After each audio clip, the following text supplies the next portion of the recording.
José Ramón Cosío, multicitado esta mañana. El multicitado jurista, ministro en retiro de la Corte Suprema de México.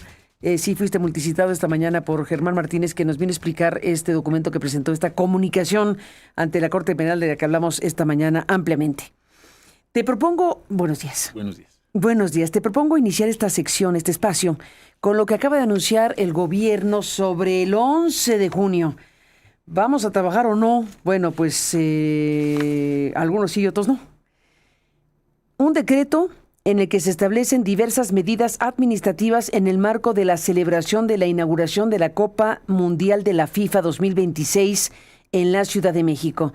Luisa María Alcalde, la consejera jurídica de la Presidencia, explicó el asunto de esta manera. Con su permiso, Presidenta, buenos días a los medios de comunicación. Informarle al pueblo de México, sobre todo de la Ciudad de México, que el día de hoy salió publicado un decreto en el Diario Oficial de la Federación. Adelante. Decreto por el que se establecen diversas medidas administrativas en el marco de la celebración de la inauguración de la Copa Mundial de la FIFA 2026 en la Ciudad de México. Adelante. Es un decreto que se emite con la finalidad de mejorar las condiciones de movilidad, seguridad vial y accesibilidad tanto de los habitantes de la Ciudad de México como de los turistas visitantes con motivo de la inauguración de la Copa Mundial de la FIFA 2026. Se plantea aplicar modalidades de trabajo no presenciales únicamente para el día de la inauguración del Mundial. ¿A quién va dirigido este decreto? Adelante. Trabajadores de la Administración Pública Federal, trabajadores del sector privado y estudiantes. Es un decreto para la Ciudad de México y para estos tres grupos que plantea, adelante, para los trabajadores de la Administración Pública Federal, las dependencias deberán privilegiar el uso de tecnologías de la información y comunicación que garanticen el adecuado desempeño de las funciones sustantivas y administrativas. Trabajo a distancia, teletrabajo, obviamente todas las actividades esenciales seguirán en marcha, pero todo lo que es trabajo de oficinas del sector público, hacerlo a distancia. Lo mismo para el caso del sector privado. Se exhorta al sector privado y social de la Ciudad de México a que en todas las actividades administrativas no esenciales se implementen esquemas de teletrabajo, esquemas a distancia. Y finalmente, como tercer punto, el decreto plantea la suspensión de clases para todos los niveles educativos de escuelas públicas y privadas en la Ciudad de México para el día jueves, día de la inauguración del Mundial. Este decreto, emitido por la Presidenta de México, fue ya publicado el día de hoy en el Diario Oficial de la Federación. Gracias, Presidenta. Buenos días. Karina Aguilar, de Diario 24 Horas. Una precisión sobre el tema del decreto. Dice que se exhorta a las empresas privadas, entonces ellas no es obligatorio, para ellas no es obligatorio. Tendría que hacerse otro tipo de esquema para obligarlas, digamos. Entonces no se trata de una obligación, pero se está hablando con todos los empleadores para que orienten a que el trabajo de oficina, administrativo, porque no es el productivo, esa no lo vamos a parar. Bueno, todo trabajo es productivo, pero digamos que tenga que ver directamente con operación, la producción, con el sector secundario, con la manufactura y todos los servicios que tienen que funcionar, pues esos no se paran, esos siguen funcionando. Comercios, restaurantes, fondas, etcétera, etcétera, ese no tiene problema. Es el trabajo administrativo. Entonces es obligatorio para el gobierno federal. Entiendo que el gobierno de la ciudad ha emitido un decreto de este tipo para el gobierno de la ciudad y estamos orientando a que el trabajo administrativo de las empresas privadas orienten para que se realice a distancia. ¿Habrá mañanera ese día? Sí. Sí, habrá mañanera, dijo. Bueno, más de la mañanera. Lo importante es que se exhorta al sector privado y al gobierno, ya se explicó. Es el decreto que se acaba de publicar con diversas medidas administrativas en el marco de la celebración de la inauguración de la Copa Mundial de la FIFA 2026, Ciudad de México. Así es. Así es. Bueno, pues ahí está. Gracias por abrirnos este espacio de tu comentario. Por favor. Estamos siguiendo de cerca junto contigo el análisis, la revisión del tipo de respuestas y la postura que ha ido afilando la presidenta de México sobre Estados Unidos, lo que ella llama el injerencismo, lo que ella llama ataques desde Estados Unidos. No es Trump, sino su entorno. La carta de López Obrador citada por la presidenta, diciendo que al final de cuentas no hay pruebas.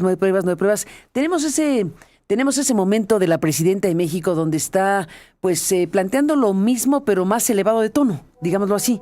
Escuchemos esto y nos dices qué piensas, qué análisis debemos hacer sobre una postura como la de la presidenta mexicana respecto a lo que está ocurriendo desde los Estados Unidos. Bueno, el libro de grandeza habla de la grandeza cultural de México, que viene justamente de ahí. Bueno, recientemente sacó una carta, no sé si la vieron, si no se las recomiendo ahí que la lean. Y dice ahí, pues que hay una ofensiva contra México. Y sí, recientemente hemos vivido una ofensiva muy fuerte, muy fuerte. ¿Por qué quieren que aceptemos que la justicia no se haga en México, sino se haga en otro país? Que le hagamos caso, aunque no haya pruebas, de lo que dice el Departamento de Justicia de los Estados Unidos.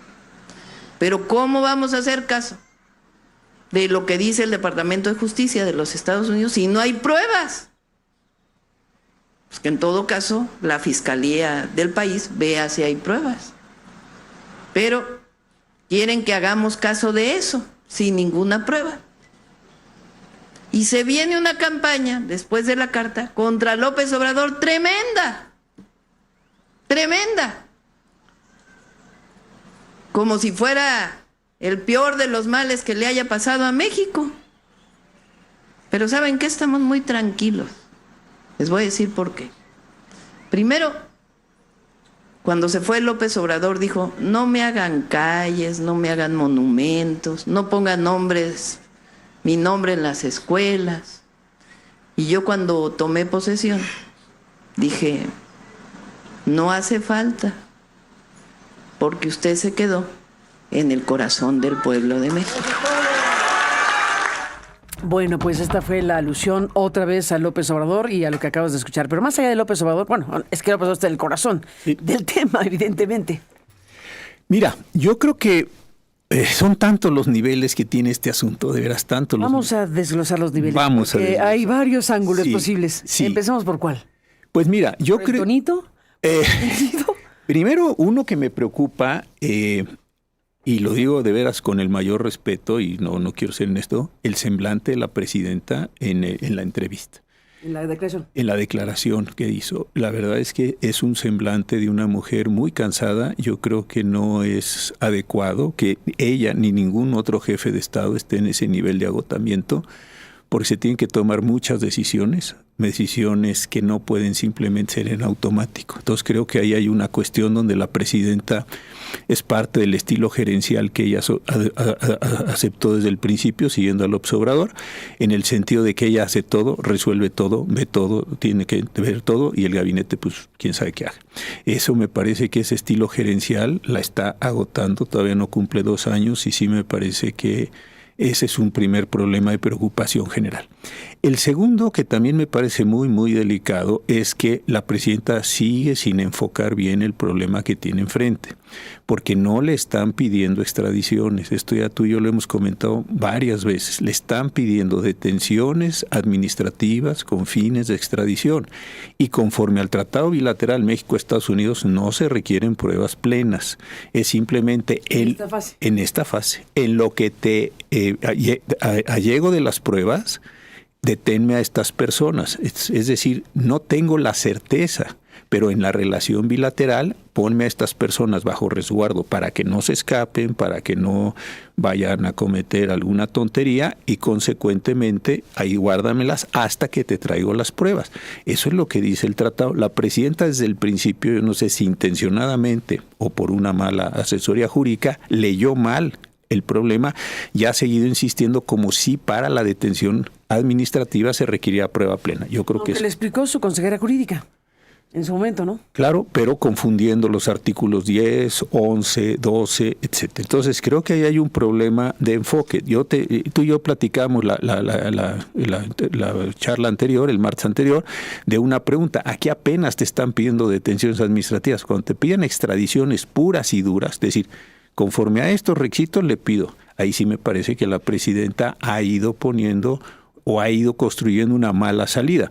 ¿Por qué? Porque en términos de una relación bilateral, si yo te pido una detención administrativa y tú me dices que requieres prueba plena, pues la siguiente vez no te pido detención administrativa, no tengo esa cortesía, directamente te pido, oye, por favor, por estos y estos y estos motivos, una vez que pasó por gran jurado y fiscalía y en el Distrito Sur de Nueva York, donde se están llevando todos los presos, te pido la extradición de estas personas. Entonces, creo que este es el tema central de un mal enfoque o de un intencionado enfoque jurídico para ir ganando tiempo en este caso. Ahora, la siguiente cuestión que también me parece muy curiosa es que ya no estamos discutiendo, al menos para ellos, la extradición. Ya no estamos discutiendo la responsabilidad de las personas a las que nos solicitaron. De las 10 personas, está claro que el exgobernador Rocha Moya tiene licencia. El senador Isuza pues tiene también una especie de licencia que no ha quedado muy clara técnicamente qué es en lo que se está dando, porque no va a ir a la permanente, pero sí va a ir a la función, está ahí claro. El general ya se entregó. No queda claro cuál es el estatus, porque hay información muy confusa sobre el secretario de Finanzas Díaz. Y las otras personas pues siguen estando por ahí en algún lugar. Renunció el presidente municipal. En fin, hay una condición bastante confusa en este mismo sentido. Pero ojo, de eso ya no estamos hablando. Estamos hablando si López Obrador dijo en la carta, si no dijo en la carta, si usó unas palabras, si no usó otras. La presidenta nos está exhortando a que López Obrador no tiene nombres de su calle. Es decir, ya se desplazó completamente hacia otro lado. Entonces, focalizó en la carta de López Obrador, ¿no? Claro. Que hubo una campaña, ¿cómo dijo? Que una feroz campaña para identificar a López Obrador como el peor de los males de lo que le ha pasado a México. Eso dijo ella. Claro. Que se pretende hacer pasar a AMLO como el peor de los males de lo que le ha pasado a México. Eso es parte de lo que vamos a escuchar. Claro, y entonces la cuestión ¿es el peor o no es el peor? ¿Es el Santana? Y entonces empieza a discutir otra cosa. Ya, entonces, si Santana vendió el territorio. Su carta o no su carta, etcétera, cuando el tema está en Estados Unidos, Nueva York, y en el procedimiento legal. Exactamente. Sí, ¿no? pues Entonces, sí. y la gente dirá, oye, Porfirio Díaz. Es la historia de la humanidad. Es la historia de la humanidad. Porfirio Díaz chinas, ¿no? es las cajas chinas, efectivamente. Las cajas chinas. Y aquí las cajas mexicanas. Oye, pero entonces si Santana vendió el territorio, lo cedió, o qué pasó. ¿O qué pasó aquí? O Hernán Cortés, y Hernán Cortés. Para irnos más cerca, ¿no? Y Porfirio Díaz. Y Porfirio Díaz. De repente, oiga, perdóneme, ¿de qué estamos hablando? Sí. Estamos hablando de una solicitud de detención administrativa de 10 personas, ni siquiera de extradición, punto. Entonces, yo creo que en esta mecánica, pues sí ha sido muy eficiente para el propio López Obrador haber salido. A mí me apena mucho que teniendo una capacidad política como la que tiene, un capital político y simbólico, solo salga a hacer estas cartas y estas manifestaciones desde su quinta allá en Palenque, cuando son estos temas que lo afectan a él. Pero la verdad es que con ese capital simbólico podría decir algo sobre madres buscadoras, podría decir algo sobre desastres. Rocha Moya, ¿qué te parece? O Rocha Moya. ¿No lo mencionó? Ni a ninguno de los 10 mencionados. Ni a ninguno. Solo genéricamente está acusando de que gente en entorno de Trump, pero que no es Trump, y está pidiendo que regrese el Trump original, ¿no? Claro. En pocas palabras. Claro, pero fíjate, sale cuando siente, yo creo que siente un poco como en sus expresiones ahí en medio del fuego cerca de los aparejos, ¿no? Sale, pero no sale con otras cosas que han sido muy, muy delicadas, muertes, en fin, muchas cosas que han pasado y su capital simbólico. Entonces sale como a defenderse, primer asunto. Ahora, sale en la carta. No hay una mención a decir, bueno, si hubiera una responsabilidad que se les investigue, si hubiera alguna cosa seria, que se sigan las instancias, una exhortación a la realización de la justicia. No, la respuesta es todo esto es una campaña que ni siquiera instrumenta el presidente Trump, sino un conjunto de personas. Yo puse las palabras que él dijo, lo metí al traductor de Google a ver que me sale una cosa muy simpática. ¿Qué saca? Pues si pones filibusteros, pues claro. ¿Todo lo que puso? Todo lo que puso. ¿Qué salía ahí? En el traductor, las palabras en inglés, que me parece que es un lenguaje pues como muy antiguo. Muy antiguo, o sea, si lo leyeron en Estados Unidos la exacto. carta, si el entorno de Exacto. Trump, que es el aludido con las peores palabras posibles para aludir a alguien, lo leyó en inglés, dirá, ¿de qué año estamos hablando? ¿De qué estamos hablando? ¿Del siglo qué? Exactamente. Si parecía una carta como del presidente. Filibusteros, ¿no? Unas expresiones muy peculiares. Yo nada más por curiosidad lo metí al traductor y dije, a ver, ¿cómo se leería esto en inglés? Que es como lo va a leer el presidente Trump. El presidente no habla español. ¿Le habrán pasado la carta? Yo ¿Mire pienso, usted lo que dice de usted? yo pienso que no. ¿Por qué no? Pues deberían, es un expresidente. Sí, pero creo que no tiene ya el nivel de comunicación el presidente Trump, el presidente López Obrador con el presidente Trump. No, Sí. pero como curiosidad. Como curiosidad, si fuera. Mire usted lo que sacó el expresidente de México hablando de usted. Claro. No, sí, tiene que leer esa carta, ¿no? Vamos a suponer que Supongamos que la leyó. Que la leyó. Y luego- Iba a decir, oigan, yo no leo español. No puedo. Entonces yo soy manipulable, señor López Obrador. Yo soy manipulable. Su mensaje es que es bueno, que soy una grandiosa persona, pero manipulable. Exacto. Ándale. El subsecretario Landó, todos estos que están a mi alrededor son personas que no se ven. Otra cosa que me llamó mucho la atención ya de la carta de López Obrador en esta distracción es algo que sí creo que López Obrador ha tenido toda la vida, y es que sabe historia, pero me parece que no tiene historicidad sobre los fenómenos. ¿Qué quiero decir con esto? Que no se da cuenta que los procesos históricos, sociales, culturales se van transformando. No se dio cuenta que Trump terminó, estuvo 4 años preparando su segundo gobierno. Lo hemos hablado tú y yo aquí mucho, el informe de la Heritage Foundation y todo ese programa de trabajo, el nuevo gabinete, el director de presupuesto en la Casa. Es decir, él piensa que como dejó la historia, cuando Trump terminó y cuando él terminó, esa historia quedó congelada. Trump sigue siendo el mismo personaje y alrededor se le incorporaron una serie de personas muy malignas, ¿no? La evil people que dice ahí al final. Bueno, lo dice así textualmente. Entonces, todo esto es así. ¿Qué pasa? Oiga, el presidente Trump perdió la reelección contra Biden. En esos 4 años se prepararon. En esos 4 años hicieron un cambio completamente. MAGA adquirió otra potencia. El Partido Republicano quedó dominado por Trump. Vance es el vicepresidente. No, señor, es un cambio completo. Y es un cambio completo de la geopolítica, de lo que se está presentando. Entonces, López Obrador, sabiendo mucha historia, sabe muchas anécdotas de lo que pasó con los liberales y, en fin, todas estas cosas que le gusta a él contar, y que siempre tiene esos elementos. Creo que no entiende esta idea de historicidad, esta idea de las cosas se transforman, cambian, mutan, como tú lo quieras decir. El Trump de hoy no es el Trump con el que él trató. Es otra cosa completamente diferente. Es distinto Estados Unidos, es distinto México, es distinto China, es distinto Rusia, es distinto América Latina. No estamos en ese ciclo de izquierda que a López Obrador también le ayudó y lo ayudó también a configurarse como uno de los partícipes, el Foro de Sao Paulo, de Puebla, como lo queramos llamar. Y ahorita me parece, no estoy diciendo que esté bien o mal, simplemente me parece que hay un cambio de ciclo histórico, y todo eso él no lo ha podido ver en ese contexto. Ni más ni menos, pues ahí está su llamado a que regrese el anterior Trump sin considerar todo esto. Todo esto. ¿Leíste a Ricardo Rafael? Sí, me gustó mucho. Qué interesante, Ricardo Rafael. Saludos a Ricardo Rafael, que escribió que regrese el otro López Obrador. El otro López Obrador. Y entonces él hace la alusión del López Obrador opositor. Y dice, pues que regrese ese López Obrador. Que denunciaba, que tenía... denunciaba, exacto. Claro. Pues es también una petición desde la columna. Igual de válidas una que otra. Exactamente. Sí. Bueno, pues veremos en qué termina todo esto, pero por lo pronto, en términos formales, en lo que vamos aquí es en el tema de las visas, ¿no? Que también es toda una discusión sobre lo que publicó Steve Fisher sobre visas canceladas a 2 gobernadores de Tamaulipas y de Sonora. Ahora hemos visto que algunas autoridades han negado que se les hayan retirado esas visas. Hay toda una discusión acerca de si visas sí, visas no, etcétera, pero lo que sí estamos observando es que en proceso está algo importante. Y ahí nos quedan las dudas exactamente de hasta qué punto Estados Unidos va a informar con mayor amplitud lo que trae entre manos. ¿O no va a informar? Sí, hoy en la mañana seguramente, Luis, algunos medios hablaban de que también la de Adán Augusto estaba revocada. Sí, vimos esta información. Riva Palacio lo publicó. Lo publicó, no sé si es verdad o no, yo no tengo ese acceso a esas fuentes desde luego, pero parece ser que es una tercera.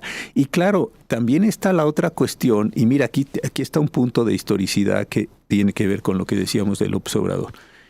El embajador de Estados Unidos en México en ese periodo fue Landó. Landó no se fue contento por lo que aconteció con el general Cienfuegos.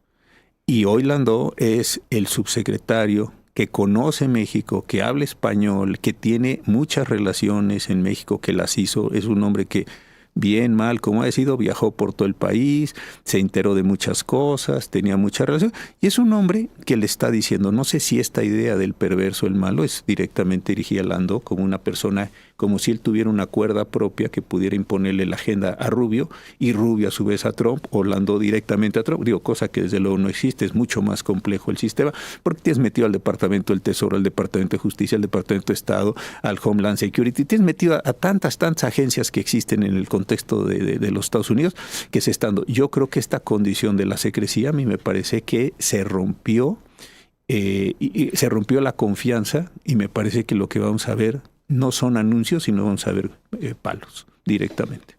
Todo por verse, al final de cuentas. Por lo pronto, gracias por estar aquí. Al contrario, gracias, Ramón Carmen. Cosío, gracias por tu presencia. Buenos días.